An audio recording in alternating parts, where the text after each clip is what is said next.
C'est un classique qui revient souvent. Une association peut-elle fonctionner sans budget prévisionnel? Vrai ou faux? Franchement, je connais des assos qui fonctionnent juste avec leur compte bancaire, elles regardent ce qui rentre et ce qui sort. Pas besoin de prévision, on s'adapte. Donc, je dirais vrai.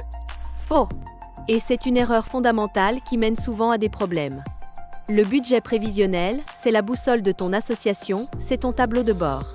C'est lui qui te dit si ton projet est réaliste financièrement, si tu vas pouvoir le financer avec les ressources envisagées et à quel moment tu risques d'avoir un creux de trésorerie.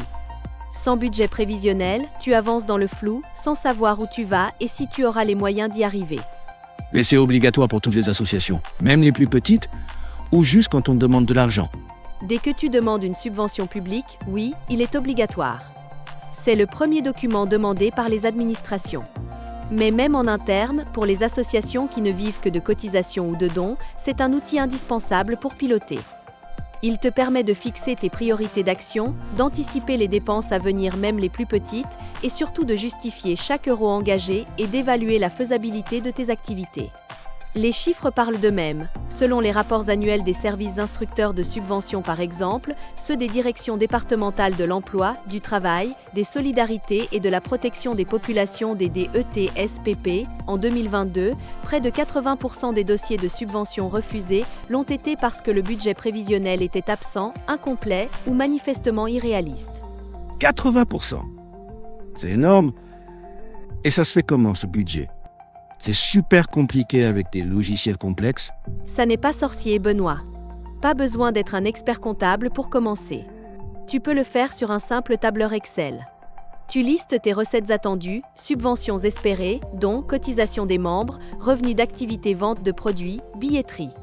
Et tes dépenses, charges fixes, loyer, assurance, salaire, matériel, communication, frais de déplacement, animation. Tu fais des hypothèses réalistes pour chaque poste, tu regardes ce que tu as dépensé l'année précédente comme base et tu ajustes au fil de l'année. C'est un document vivant que tu mets à jour régulièrement. Par exemple, l'association Art-en-Quartier veut organiser un festival. Sans budget prévisionnel, ils commencent à réserver des artistes, louer une salle, sans savoir combien ils vont réellement récolter avec la billetterie ou les subventions. Ils se retrouvent vite à découvert, incapables de payer la sécurité ou le son. Par le biais d'un budget prévisionnel, ils estiment les coûts des artistes, des lieux, de la pub, du matériel, puis les recettes de la billetterie espérée, subventions X et Y.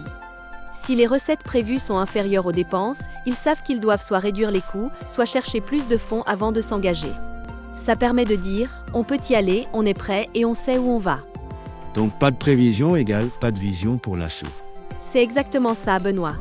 Un projet sans budget, c'est un projet fragile.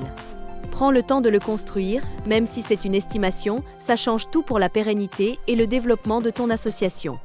Bon, j'avoue, j'étais comme ces assos qui font sans prévoir. Mais là, j'ai compris. Tu peux me faire un petit rappel, Kouloufé ? Avec plaisir, Benoît. Allez, résumé express en 6 points. 1. Pas de budget prévisionnel égale pas de cap.